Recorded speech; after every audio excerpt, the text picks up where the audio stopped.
अस्सलाम वालेकुम, कैसे हैं आप सारे। होपफुली आप लोगों को लेक्चर अंडरस्टैंड कर पा रहे होंगे। हमने लास्ट लेक्चर हमने जो किया था वो था पैराफ्रेजिंग का। होपफुली आपको पैराफ्रेज करना समझ आ गया होगा कि एक आइडिया जो राइटर देता है उसी को आप अपने अल्फाज में बताते हैं, दैट इज पैराफ्रेजिंग। अब हम आगे आ रहे हैं रीडिंग स्ट्रेटजी, रीडिंग में आगे आ रहे हैं रीडिंग कॉम्प्रीहेंशन पे। आज हम देखेंगे रीडिंग कॉम्प्रीहेंशन क्या होता है, रीडिंग कॉम्प्रीहेंशन की क्या कहते हैं, क्या एसेंशियल एलिमेंट्स हैं उसके सारे। ये इसमें हम मे बी रीडिंग कॉम्प्रीहेंशन में 2 या 3 लेक्चर्स लग जाएं। नेक्स्ट में हम रीडिंग के कॉम्प्रीहेंशन के क्वेश्चन टाइप्स देखेंगे, फिर उसके थोड़ा सा और रीडिंग कॉम्प्रीहेंशन को पढ़ेंगे ताकि वो कंसेप्ट आपको क्लियर हो जाए, प्रॉब्लम ना हो इसके अंदर। फिर हम प्रैक्टिस भी इसकी करेंगे होपफुली इंशाल्लाह। चलिए स्टार्ट करते हैं रीडिंग कॉम्प्रीहेंशन। जब आप लोगों के सामने ये टाइटल आता है ना, रीडिंग कॉम्प्रीहेंशन, तो आप जरा एक मिनट सोचें आपके जहन में क्या ख्याल आता है। रीडिंग कॉम्प्रीहेंशन क्या होगा? कॉम्प्रीहेंशन का मतलब होता है अंडरस्टैंडिंग, समझना। आपने जब किसी भी चीज को जानना ना, तो याद रखिएगा उसकी हेडिंग टाइटल बहुत अहम होता है। आपको हेडिंग से पता चल जाता है कि उसके अंदर क्या आने वाला है। चले, आपने कुछ अंदाजा तो लगा लिया होगा। रीडिंग कॉम्प्रीहेंशन का एक हम वैसे एनालिसिस रखें ना, तो वो यही मतलब होता है कि आप किसी चीज को जब रीड करते हैं ना, तो आपकी उससे अंडरस्टैंडिंग क्या बनती है। क्या राइटर का पॉइंट ऑफ व्यू ही आप लेते हैं, आपका अपना पॉइंट ऑफ व्यू होता है, या टेक्स्ट को योर मीनिंग दे रहा होता है।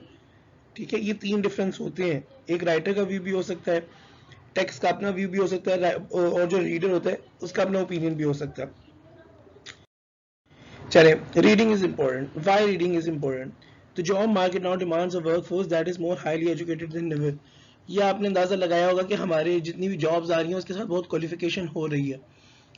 If I am not wrong, even आप लोग जो कर रहे हैं अपना पोस्ट RN, उसकी भी वजह यह है कि अब हमारे यहाँ नर्सेज की जो डिमांड है वो भी हाईली एजुकेटेड की ही है। तो मार्केट फोर्स के ट्रेंड्स इस तरह से इंक्रीज कर रहे हैं, इस तरफ जा रहे हैं कि लोग, डिमांड है कि हाईली क्वालिफाइड लोग चाहिए। तो इसीलिए रीडिंग बहुत इंपॉर्टेंट है।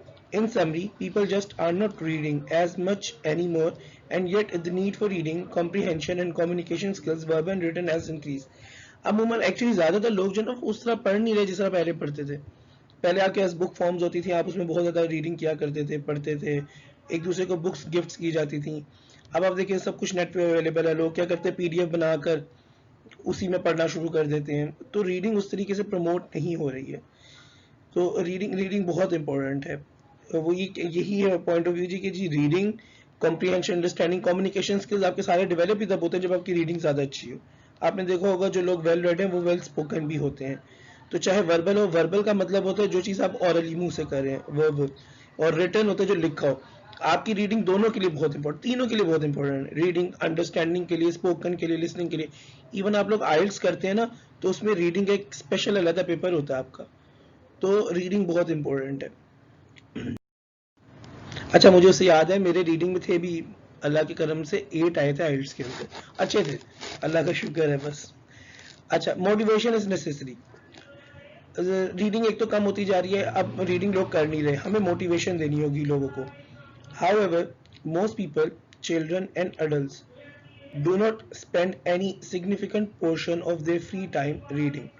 ज़्यादातर हमने देखा कि बच्चे गेम्स खेलते रहते हैं। पबजी ने तो बहुत ही काम ख़राब किया हुआ है, मोबाइल ऐप, आईपैड्स, कंप्यूटर्स पे।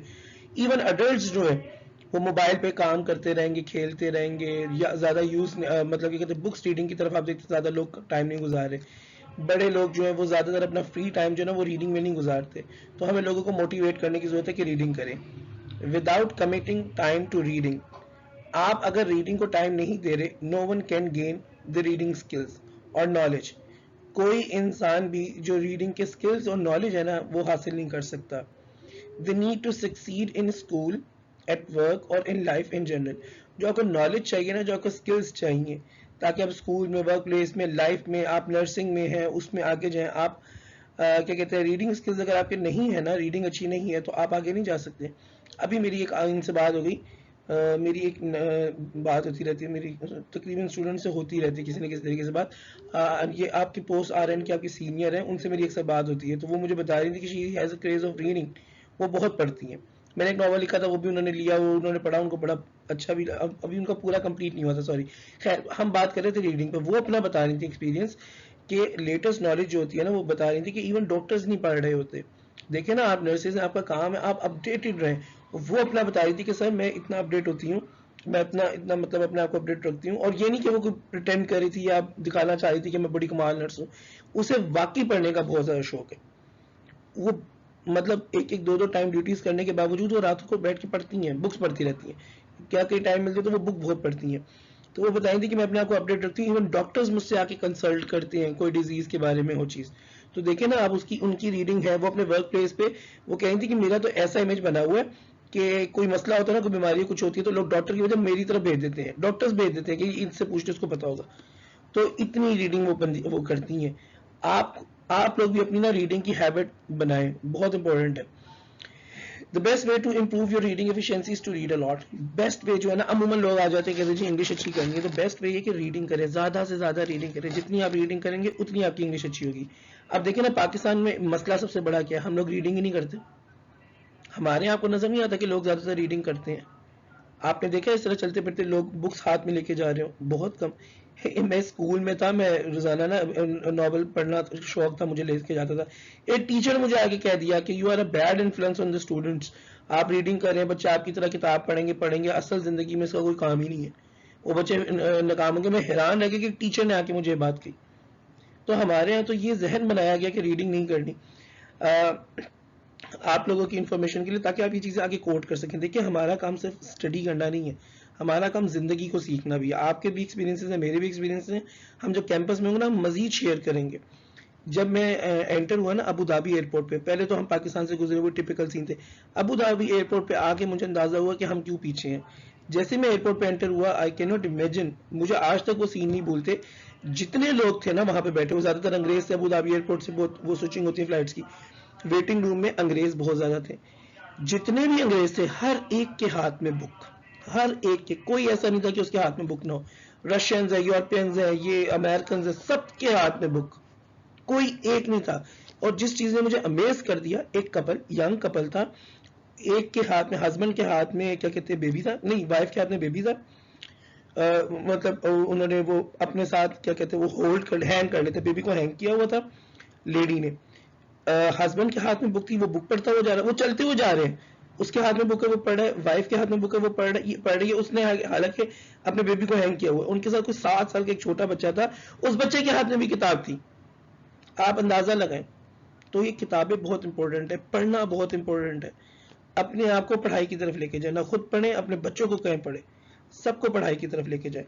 तो मोटिवेशन बहुत जरूरी है। हमें चाहिए कि हम एक दूसरे को इनकरेज करें, एक दूसरे को गिफ्ट दें किताबें, लोगों को इनकरेज करेंगे जी पढ़ें, किताबें पढ़ें। What is reading comprehension? Reading comprehension क्या है जी? According to Webster's dictionary comprehension is ये 2 मार्क्स के लिए आपकी डेफिनेशन आ सकती है, इसको ध्यान में रखिएगा। Comprehension is the capacity for understanding fully. Comprehension क्या होता है? वेबस्टर डिक्शनरी, ये दुनिया की बड़ी अच्छी डिक्शनरी मानी जाती है, मरियम वेबस्टर भी है, ये वेबस्टर ही है, यस।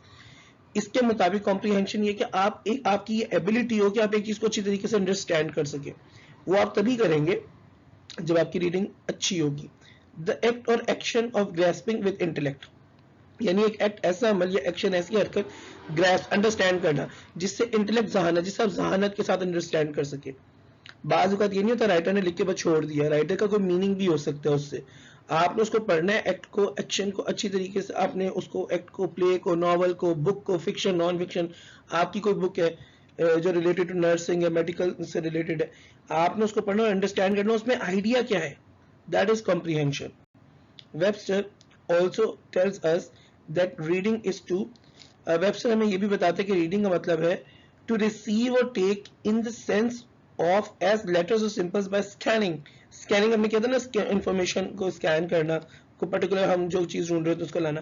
तो वो कहते हैं रीडिंग का मतलब ये भी होता है कि आप अपनी लेटर्स और सिंबल्स से रिसीव करें, स्कैन करें, इंफॉर्मेशन को एक्सट्रैक्ट करें, कॉम्प्रीहेंशन करें, अंडरस्टैंडिंग करें, क्या चीज वो लेटर और सिंबल से भी क्या वो कॉम्प्रीहेंशन दे रहा है आपको। To understand the meaning of written और प्रिंटेड मैटर, जो चीज लिखी है ना, ये प्रिंट हुई है, उसका क्या मतलब है, उसका क्या मीनिंग है, उससे क्या हम मुराद लेते हैं। To learn from what one has seen और फाउंड इन राइटिंग और प्रिंटिंग, और उससे सीखना। कॉम्प्रीहेंशन ये भी है कि आप ये सीखें भी कि राइटिंग और प्रिंटिंग से क्या मुराद है। ठीक है, मैंने एक वीडियो शेयर की थी आप लोगों के साथ, अपना जो इनिशिएटिव है उसके बारे में मैंने थोड़ा आपको बताया था। तो अब देखिए ना, मैंने अपने स्टूडेंट्स में अपने स्टूडेंट के अलावा मेरे जो स्टूडेंट के दोस्त हैं वो मिलते रहते हैं, दोस्त मिलते रहते हैं, मेरे जानने वाले हैं, रिलेटिव्स हैं, स्टूडेंट्स हैं, उनके आगे से स्टूडेंट्स हैं। एक पूरी नौजवान नस्ल में आप लोगों ने खुद भी देखा होगा, आप में से इर्द गिर्द आपने लोगों में देखा होगा, एक बहुत बड़ा मसला है, मुस्तकिल मिजाजी ही नहीं है हमारे अंदर। तो उसका पर्पज ये है कि बच्चों को ये समझाया जाए, नौजवान नस्ल को ये समझाया जाए कि अपने अंदर मुस्तकिल मिजाजी पैदा करें।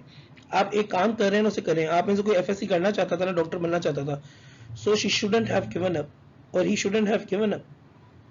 अभी आपके सामने एक मिसाल है, 3-4 साल पहले एक लड़की का एडमिशन हुआ है एफएससी के अंदर, जो 18 साल की उम्र में उसकी शादी हो गई थी और उसके 2-3 बच्चे हो गए, और 36 की एज में उसने दोबारा अप्लाई किया, अब एमडी कैट के साथ किया, पहले तो इंटर होता ना, एमडी कैट के साथ उसने अप्लाई किया, एमडी कैट क्लियर किया और एफएस मेडिकल में एडमिशन लिया, अब वो डॉक्टर बनने वाली होगी। You should never give up on your dreams, yes, don't, you should never give up on your dreams. इसके लिए बहुत जरूरी है कि आप रीडिंग करें, रीडिंग से अंडरस्टैंडिंग करें और लर्न करें। सिर्फ कॉम्प्रिहेंशन ये नहीं है कि आपने पढ़ लिया और मीनिंग को समझ लिया, कॉम्प्रिहेंशन ये भी कि उस पर अमल करें। और मेरा पर्पस उस वीडियो का पर्पस ये है कि हम अपनी नेक्स्ट जनरेशन को समझाएं ना, आप में हम मिलकर उनको समझाएं कि आप ये गलती कर रहे हैं, अंडरस्टैंड करें कि आप मुस्तकिल मिजाजी रखें, एक चीज को अपना एम बनाए और उसके पीछे उसको हासिल करने की कोशिश करें, उसके पीछे जाए। तो आपने कॉम्प्रिहेंशन से मुराद ये भी है कि आपने सिर्फ अंडरस्टैंड नहीं करना, आपने उसके बाद उस पर अमल भी करना है। Okay, skills for increasing comprehension.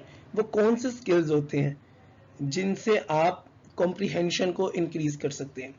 Point number 1 is finding main ideas and supporting details evidence. ये हमने माशाल्लाह बहुत अच्छे तरीके से किया था, आई थिंक लेक्चर नंबर 5 और 6 है हमारा, मेन आइडियाज और सपोर्टिंग मेन आइडियाज के ऊपर ना, तो उसको अच्छी तरीके से देख लीजिएगा। उससे हम कॉम्प्रिहेंशन को अपनी इंक्रीज कर सकते हैं कि मेन आइडियाज को हम निकालें, उसकी सपोर्टिंग डिटेल्स को देखें, उससे हमें पता चलता है कि राइटर का टॉपिक क्या है, राइटर का सब्जेक्ट क्या है, उसका किस बारे में बात करना चाहता है। Point number 2, making inferences and drawing conclusions. ये जो मैंने कहा था ना कि नेक्स्ट लेक्चर्स और होंगे, उसमें ना इससे रिलेटेड होगा कि इन्फ्रेंस बेस्ड क्वेश्चंस किस तरह होते हैं। आपने इन्फ्रेंसेस करने होते हैं। इन्फ्रेंसेस एक जनरल आइडिया क्या होते हैं इन्फ्रेंसेस? इन्फ्रेंस का मतलब होता है कुछ इन्फॉर्मेशन आपको मिली होगी, आपने उस इन्फॉर्मेशन की बेस पर डिडक्शंस करनी, आपने उस इन्फॉर्मेशन की बेस पर कंक्लूजन्स निकालने, ड्राइंग कंक्लूजन्स, ठीक है, आपने उसकी बेस पर अपने क्या कहते हैं आइडियाज को ना जनरेट करना है। Point number 3 is recognising a text pattern of organisation.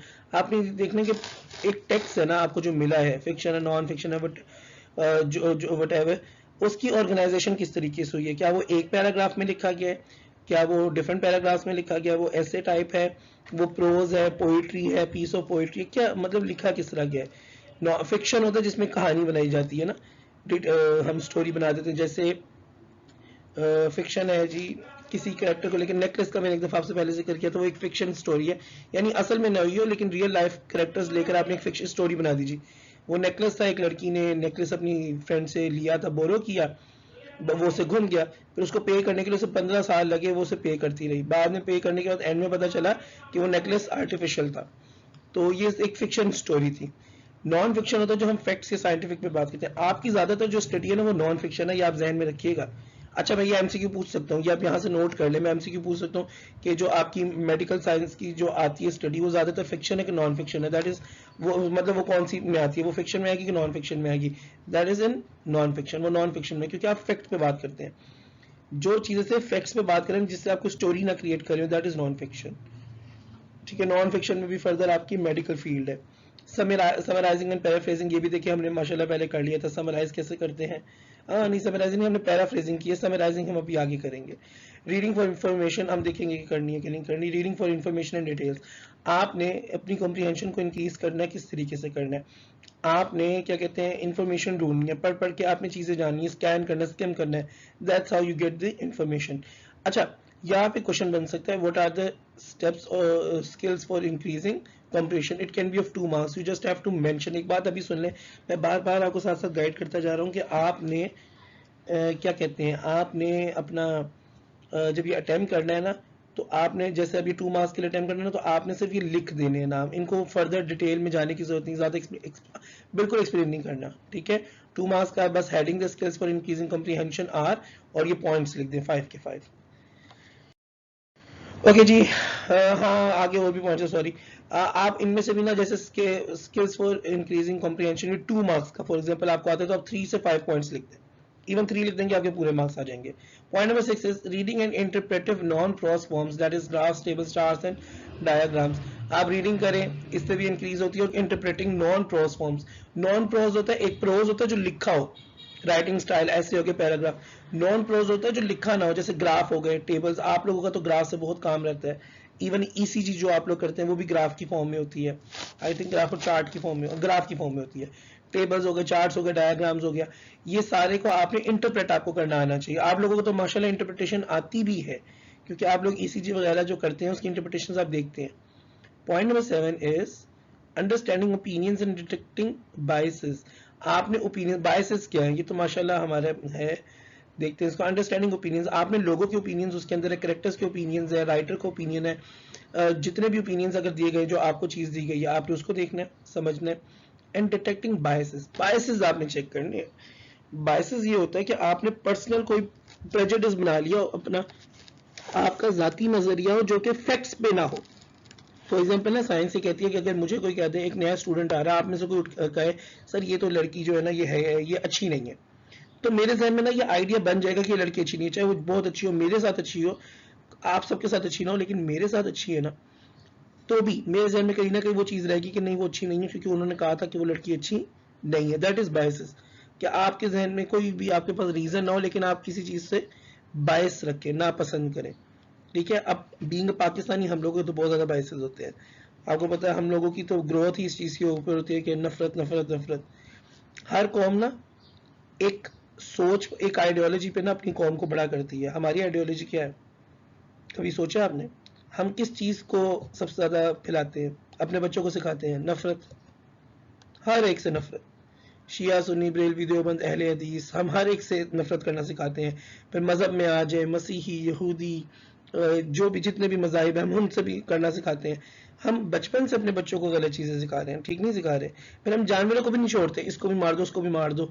देखिए छिपकली का तो आया है, हमारे मजहब से है रिलेटेड, क्योंकि उसने रास्ता दिखाया था ताकि नाउजुबिल्लाह आप सल्लल्लाहु अलैहि वसल्लम को कत्ल कर दिया जाए, तो छिपकली को तो है।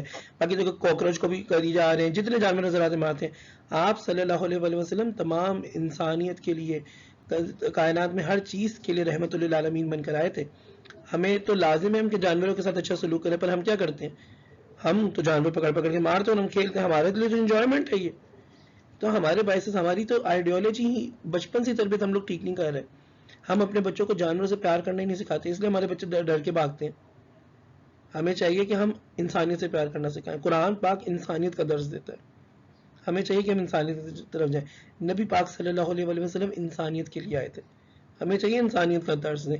तमाम मजाहिब के साथ इंसानियत का दर्ज दें। आप सल्लल्लाहु अलैहि वसल्लम ने से ज़्यादा किसने इंसानियत से मोहब्बत की? सारी सारी रात जाग कर आप दुआएं मांगते थे, पाँव आपके स्वेल कर जाते थे, तमाम इंसानियत के लिए दुआएं मांगते थे।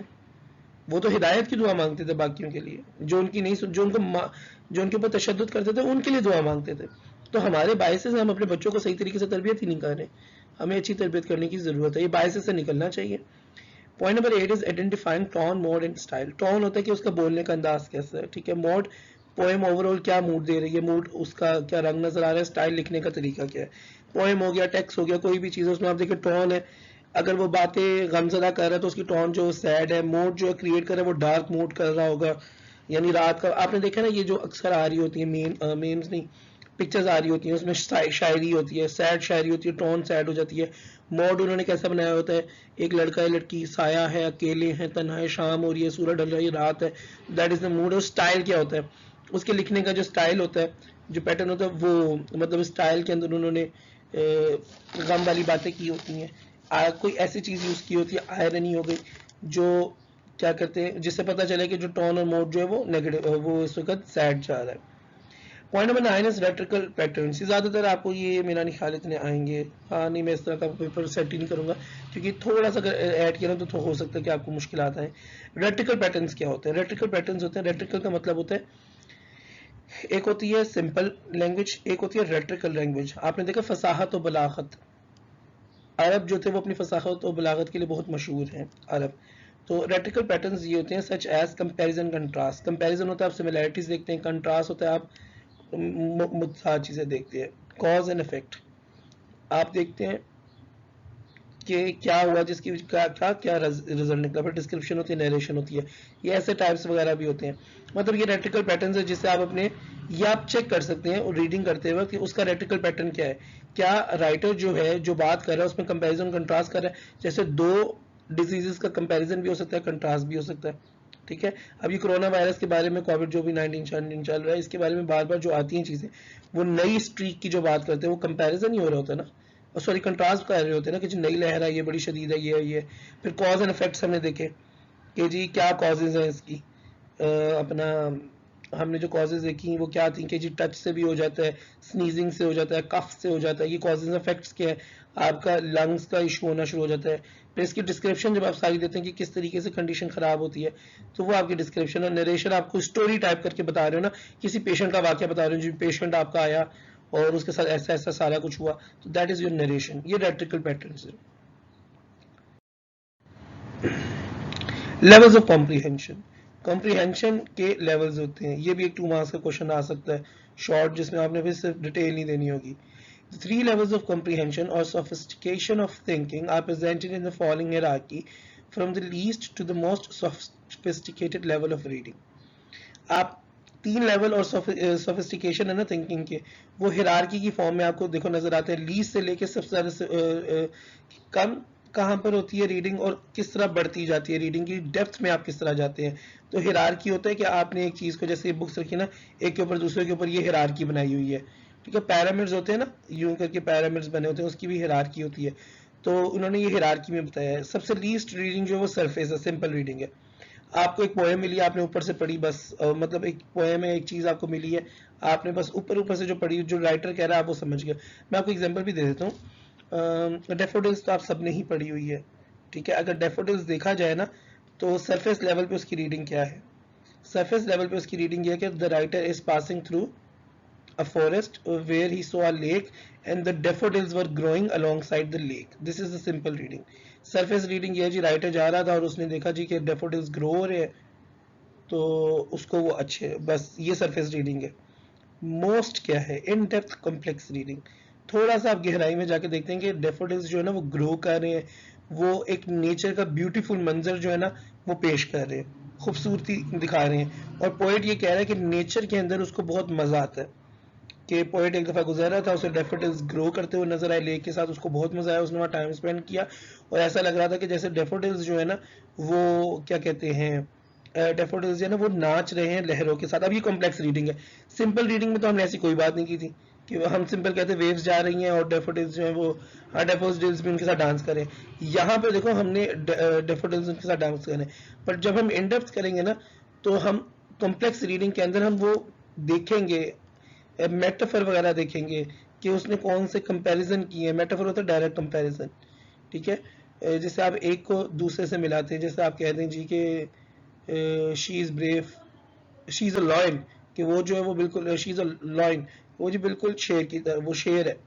तो डायरेक्ट कंपैरिजन मेटाफर होता है। इनडायरेक्ट कंपैरिजन जो होता है ना, जिसमें आप एज और लाइक के वर्ड लगाते हैं, वो होता है simile, she is as brave as a lion. तो आप वहाँ पे मेटाफर, वो इतनी बहादुर है जितना कि एक शेर हो, एक शेर की तरह बहादुर है। तो डायरेक्ट कंपैरिजन, इनडायरेक्ट कंपैरिजन, जब आप ये चीज़ें निकालते हैं ना मेटाफर से मिली इस तरह की चीज़ें, तो वो रीडिंग आपकी कॉम्प्लेक्स होती है। आप उसके अंदर चीज़ें चेक करते हैं, आप पोएम की रिदम चेक कर सकते हैं। मैं एक मिसाल दे रहा हूँ, जैसे हम अभी इस वक्त बात कर रहे थे डेफोडिल्स की, तो दैट इज कॉम्प्लेक्स रीडिंग। तो ये आप लीस्ट लेवल से मोस्ट लेवल की तरफ आ रहे हैं। अभी जो हम लीस्ट और मोस्ट को हमने देखा है ना, लीस्ट और मोस्ट को, वो दो वे थे चीज़ों को देखने के। लीस्ट होता है आपसे सरफेस पे चीज़ों को देखें, मोस्ट होता है कि जिसपे आप थोड़ी क्रिटिकल, क्या कहते हैं, कॉम्प्लिकेटेड अंडरस्टैंडिंग वगैरह जो चीज़ें ना उसको देखें। अब हम लेवल ऑफ अंडरस्टैंडिंग देखते हैं। क्या कहते हैं, 2 मार्क्स आएगा, आपने सिर्फ उतना ही लिखना है जितना आपको पहले गिवन था। लेवल 1 ये अपने आप में बन सकते हैं, आपसे पूछा जा सकता है what is the level 1 of understanding comprehension. वो है literal, what is actually stated. Literal का मतलब होता है जो चीज़ कही गई हो, फैक्ट्स एंड डिटेल्स। इसमें जो फैक्ट्स और डिटेल्स हैं आप उसके ऊपर बात करेंगे। Rote learning and memorising, rote learning होती है जी बिल्कुल आप मतलब रटे शटे मारे, क्रैमिंग करें। सरफेस अंडरस्टैंडिंग ऑन, ये आपसे वो बात करें जो आपको सरफेस पे नजर आ रही हो। इस पे मैं आपको एग्जांपल देता हूँ, एक मिनट मुझे सोचने दें। कोई नर्सिंग से रिलेटेड हो सकती है एग्जांपल, या कोई पोएम या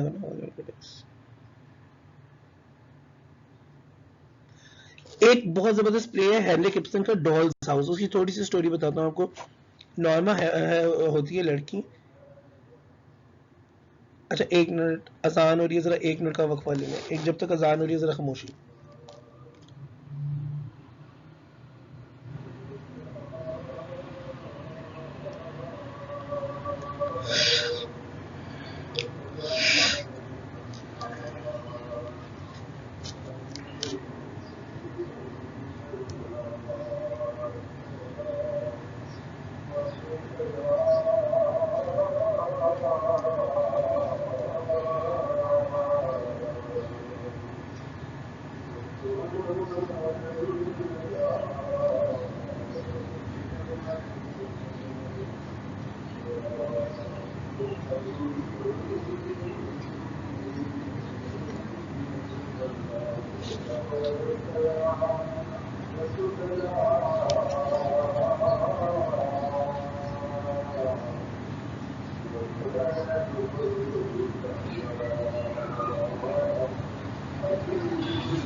थैंक यू फॉर वेटिंग। आपने अजान सुन रहा था इसलिए वेट किया, बहुत शुक्रिया आपका। अच्छा जी, हम लिटरल की बात कर रहे थे, क्या कहा क्या स्टोरी थी नॉर्मा हैमर की। तो इसका एक सीन होगा, उसको हम डिस्कस करते हैं इसके ऊपर रख करना। डॉल्स हाउस है, मैं आप सबको रिकमेंड करूंगा, आप जरूर, आप सबसे मैं यही गुजारिश ही कर सकता हूँ, आप सारे पढ़ें उसको, बहुत अच्छा प्ले है अ डॉल्स हाउस। सारी जिंदगी उसके वालिद साहब जो है ना उसको एक बच्चे की तरह ट्रीट करते हैं, वो बच्ची होती सॉरी उनके लिए तो बेटी होती है, वो बच्चे की तरह ट्रीट करते हैं। उसका जो हस्बैंड होता है ना वो भी बच्ची की तरह उसको ट्रीट करता है, उसको कभी कंसिडर नहीं करता कि वो इंपॉर्टेंट है, साथ बैठा के उससे बात करे या उसका कोई भी ओपिनियन ले, उसको हमेशा एक छोटे बच्चे की तरह ट्रीट करता है। वो अपने हस्बैंड उसका बीमार हो जाता है, जब उसके वालिद साहब की भी तबीयत बहुत ख़राब होती है, तो ना वो अपने हस्बैंड के एक दोस्त से ना उधार ले लेती है कुछ पैसे, जो कहती है मैं बाद में वापस कर दूंगी। तो क्या होता है जी कि हस्बैंड ठीक हो जाता है, वालिद साहब की वफात हो जाती है। अच्छा, अब जो उसका दोस्त होता है ना वो उसको ब्लैकमेल करने लग जाता है लड़की को। वो ज़रा उसकी ब्लैकमेलिंग में आती नहीं है, लेकिन क्या है उसका दोस्त जो है ना वो ख़त लिख देता है, तो शोहर पढ़ लेता है। शोहर को इतना बुरा लगता है, वो कहता है तुमने मेरे फ्रेंड से उधार लिया, तुमने मेरा ट्रस्ट तोड़ा, फला, तुम मेरी बच्चों के लिए एक अच्छा इन्फ्लुएंस नहीं हो, तो ऐसा करो कि आप मेरे घर से निकल जाओ। साथ ही अगला लेटर आ जाता है, वो उसमें फिर वही बंदा दोबारा लिखता है कि जी वो आपकी वाइफ बहुत अच्छी हैं और मैंने वो कर्जा माफ़ किया। तो साथ ही ना वो कहते चलो अच्छा कर्जा माफ जैसे होता है ना, शादी कहते चलो अब तुम रुक जाओ, घर में कुछ नहीं होता, वाला वाला कोई मसला नहीं है, चलो अब रह लो, मैंने तुम्हें माफ कर दिया, इस तरह करके करता है। अब वहां पे ना एक सीन होता है, वो पहली दफा उसे टेबल पे बिठाती है अपने साथ, वो कहती है नहीं है मेरी बात सुनो तुम, और क्या कहता हाँ वो कहता है मेरी बात सुनो मेरे साथ रह लो वगैरह, वो चुप करके जाती है और दरवाजा मार के चली जाती है। अब लिटरल फैक्चुअल अंडरस्टैंडिंग जो है ना वो सिंपल सी है कि नोरा जो है ना अपने हस्बैंड को और अपने बच्चों को छोड़ के चली गई, ठीक है, आपको ये पॉइंट समझ आ रहा होगा, दरवाजा मारती है और वो चली जाती है। वो ड्रामा जब प्ले लिखा था हेनरिक इब्सन ने, इतना फेमस हुआ था, यूरोप ने इसके ऊपर एहतजाज बकायदा उस वक्त किए, या पिछली सदी का ये कोई प्ले लिखा गया, इतने आप जरूर पढ़ें सारे, आपको बहुत अच्छा लगेगा वो प्ले।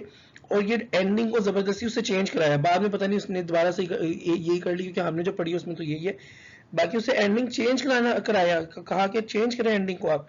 एंडिंग में क्या करती है नॉर्मा, वो उसकी कोई बात नहीं सुनती, दरवाजा मारती और चली जाती है। तो लिटरल मीनिंग ये है कि उसने दरवाजा बंद किया और वो चली गई, that is the literal meaning. अब इसको आप यहीं रखिए, नेक्स्ट में हम आगे इसको फर्दर फिर डिस्कस करेंगे, स्टोरी अपने जहन में रखिएगा। अब जब लिटरल मीनिंग होता है ना, तो उसकी बेस पर test in this category are objective test. अमूमन जब आपके पेपर्स वगैरह भी इस कैटेगरी से बताए जाते हैं, कुछ एग्जांपल दी जा रही हैं, तो वो ऑब्जेक्टिव टेस्ट होते हैं। नॉर्मली आप देखिए dealing with true and false, true और फॉल्स होता है, ये आपसे फैक्ट का ही पूछ रहा है। मल्टीपल चॉइसेस के अंदर भी आपसे फैक्ट्स की बात की जाती है, fill in the blanks questions, fill in the blanks भी होते हैं जी। Common questions used to elicit this type of thinking are who, what, when and where questions. जब आपसे क्वेश्चंस पूछे जाते हैं ना, वो ये होते हैं जी, हु, व्हाट, वेयर, व्हेन। इनसे जो क्वेश्चंस के आप आंसर करोगे ना, वो डिटेल होते हैं आंसर्स, ठीक है, ध्यान में रखिएगा। ये वन लाइनर नहीं होते, या हाँ या ना के नहीं होते, जो इन वर्ड से स्टार्ट हो रहे हैं। इन वर्ड से जो क्वेश्चन स्टार्ट होते हैं वो डिटेल होते हैं, लेकिन इनके जो आंसर्स होंगे ना, वो फैक्ट्स की बेसिस पर आप बात करेंगे, ठीक है। तो अगर लिटरल लेवल पर अगर आप क्वेश्चन पेपर भी बनाते हैं या क्वेश्चन सेट करते हैं, किसी से बात करते हैं, तो वो फैक्चुअल बात होगी। लेवल नंबर 2 है इंटरप्रेटिव। जब आप किसी चीज को इंटरप्रेट करते हैं, व्हाट इज इम्प्लाइड और मेंट, उससे मतलब क्या है, rather than what is actually stated. जो कहा गया है ना, खाली वो नहीं, उससे मतलब क्या है वो देखें आप, ठीक है। ड्राइंग इन्फ्रेंसेस, आप क्या कहते हैं, कुछ डिडक्शंस करते हैं, उससे कंक्लूजन्स करते हैं। हम इन्फ्रेंसेस को आगे डिटेल में थोड़ा सा देखेंगे। Tapping into prior knowledge experience, आप पूरा नॉलेज और एक्सपीरियंस जो पिछला वाला है उस सारे को टैप करते हैं और जहन में रखते हैं। अभी इसकी एग्जांपल बड़ी फिट होने वाली है, जबरदस्त। Attaching new learning to all information, जो न्यू लर्निंग है ना, आप उसे पुरानी इन्फॉर्मेशन से लगाते हैं।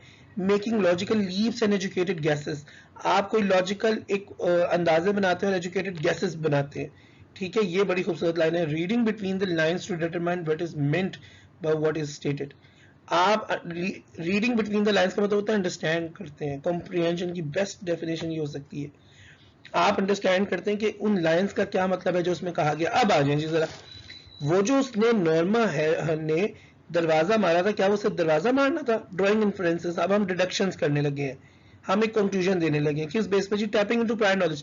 प्रायर नॉलेज क्या है जी? प्रायर नॉलेज ये कि उसके हस्बैंड ने कभी उसे एक औरत, एक बीवी की तरह ट्रीट ही नहीं किया था, बच्ची की तरह ट्रीट करता था, उसे कभी कंसल्ट नहीं करता था, उसको घर की जिम्मेदारियां नहीं देता था, उसे आइडियलिस्टिक दुनिया में रहने देता था और उसको इस्तेमाल करता था।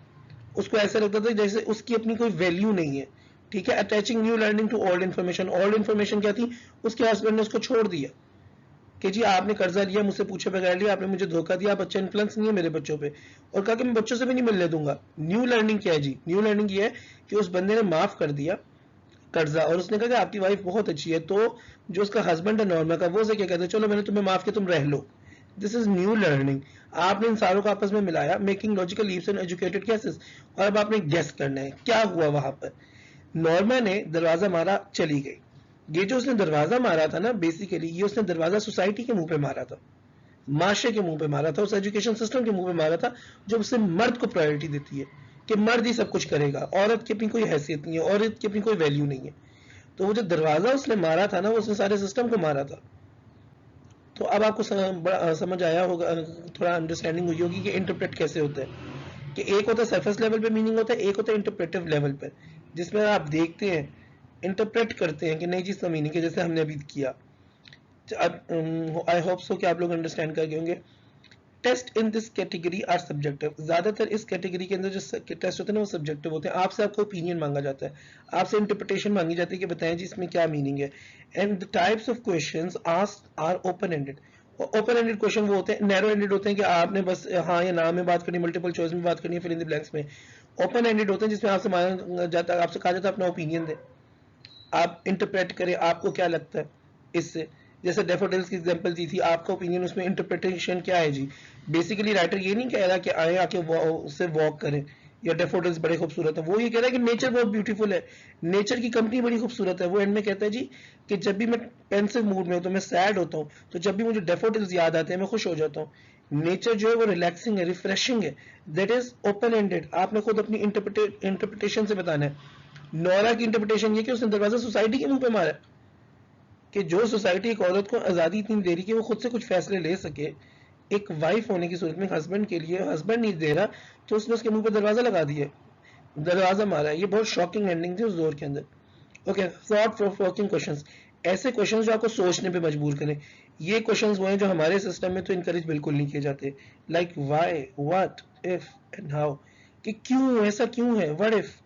आप देखिए ना, ये नहीं पूछा जाता क्यों कोई हादसा होता है हमारे मुल्क के अंदर, उसको हीरो बना दिया जाता है, ये नहीं पूछा जाता ये हादसा हुआ क्यों, ठीक है ना। व्हाट इफ, अगर ऐसा ना होता तो फिर एक चैनल है फेसबुक पे, अगर आपको टाइम मिले तो जरूर लाइक कीजिएगा, व्हाट इफ के नाम से, वो बहुत अच्छा है, अगर ऐसा होता तो। एंड हाउ, और ये कैसे हुआ, क्यों हुआ, ठीक है ना। आप देखें हमारे यहाँ मतलब बड़ी चीज़ होती है, जैसे आपको वो याद होगा मरियम मुख्तार थी, जिसको अब हमने हीरो बनाया हुआ अपना, पहली शहीद पायलट। हमने ये देखे ना, हमने उसको एक क्या कहते हैं हीरो बनाया, उसके बाद हमने उसको क्या कहते हैं उसके ऊपर ड्रामा बनाया, उसे पूरे पाकिस्तान में हमने एक हीरो बना दिया। किसी ने ये सवाल नहीं किया कि उसके जहाज के अंदर फॉल्ट कहाँ से आया था, वो जहाज बेसिकली तो it was a technical fault and someone was responsible for it, why it happened, वो हुआ क्यों। ये थॉट प्रोवोकिंग क्वेश्चन है। ये तो देखो ना हमारे यहाँ स्ट्रिक्टली फॉरबिडन है, हमारे मुल्क के अंदर तो ये सवाल होने ही नहीं दिए जाते। तो आपसे इंटरप्रेटिव लेवल के अंदर why, what, if and how पूछा जाता है।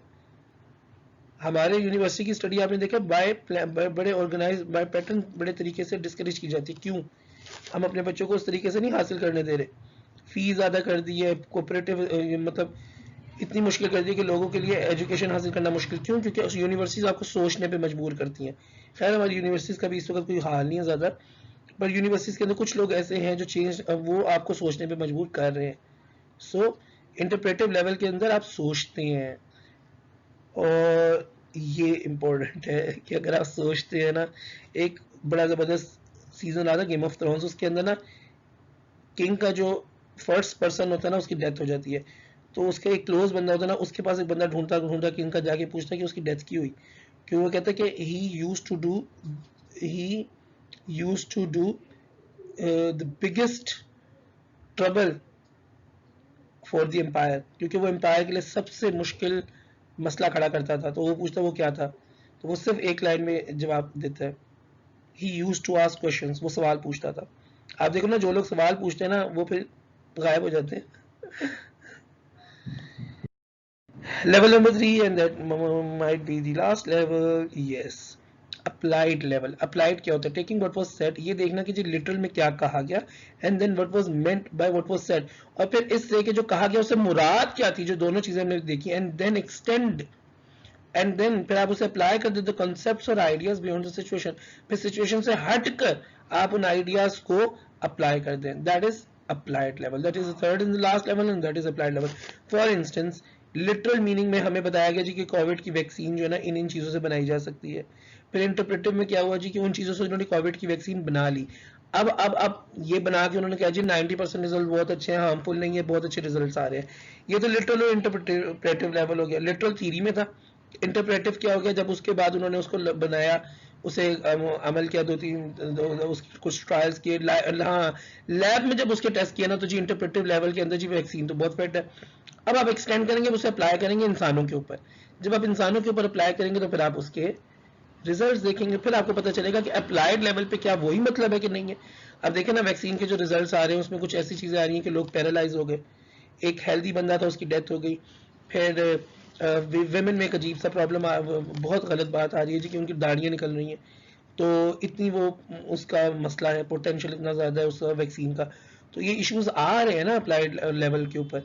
तो आप अप्लाइड लेवल पे चेक करते हैं कि जो आपका लिटरल और इंटरप्रेटिव लेवल पे था क्या वो अप्लाइड लेवल पे भी वही आपका कंक्लूजन है। इसके लिए आप करेंगे एनालाइजिंग। एनालाइज होता है एक चीज़ का तज्जिया करना, सिंथेसाइजिंग चीज़ों को जोड़ना, अप्लाइंग। अप्लाइंग तो हम अभी कर रहे हैं। एनालाइज में होता है कि आप क्या कहते हैं डिफरेंट किस्म के उसके अंदर से एलिमेंट्स निकाल के चेक करते हैं। कि जैसे मैंने आपको बताया था मेटाफर है, सिमिली, लाजमी ने मेटाफर सिमिली हो। एनालाइज करने के लिए आप ओपिनियन निकाल सकते हैं, राइटर का ओपिनियन देख सकते हैं, किसी चीज़ का कोई ओपिनियन है, रिसर्चर का ओपिनियन है, आप वो देख सकते हैं।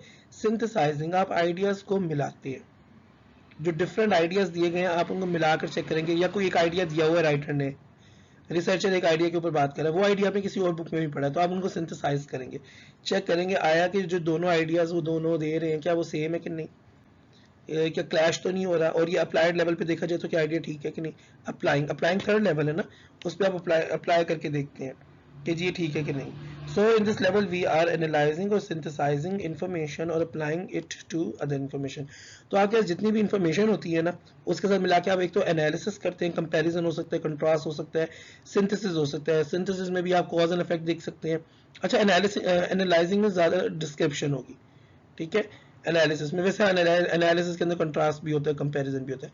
सिंथेसाइजिंग के अंदर भी कंट्रास्ट भी होगा, कंपैरिजन भी होगा, डिस्क्रिप्शन भी होगी, कॉज एंड इफेक्ट भी होगा। अप्लाई करते वक्त भी ये सारी चीज़ें करेंगे। अप्लाई करते वक्त आप उसके ग्राफ देखेंगे, कंक्लूजन देखेंगे, डिडक्शन देखेंगे कि रिजल्ट क्या आ रहे हैं, आया जो आपने चीज़ें सोची थी वही रिजल्ट आपके आ रहे हैं कि नहीं आ रहे। तो this is the level 3। Level 3 पे हम करते हैं एनालाइजिंग करते हैं, सिंथेसाइजिंग करते हैं और अप्लाइंग करते हैं। Any question? Thank you class for listening. अगर कोई क्वेश्चन आप लोगों का है तो you may ask these questions in the class, you may ask in the group. I hope so कि आप लोगों को लेक्चर समझ आ गया होगा। अपना ख्याल रखिएगा, मुझे याद रखिएगा। अस्सलाम वालेकुम। मुझे दुआओं में याद रखिएगा। अपना ख्याल रखिएगा। मैं भी आप लोगों के लिए दुआ करूंगा, अल्लाह ताला आप लोगों के लिए अच्छा अच्छा करे। अस्सलाम वालेकुम।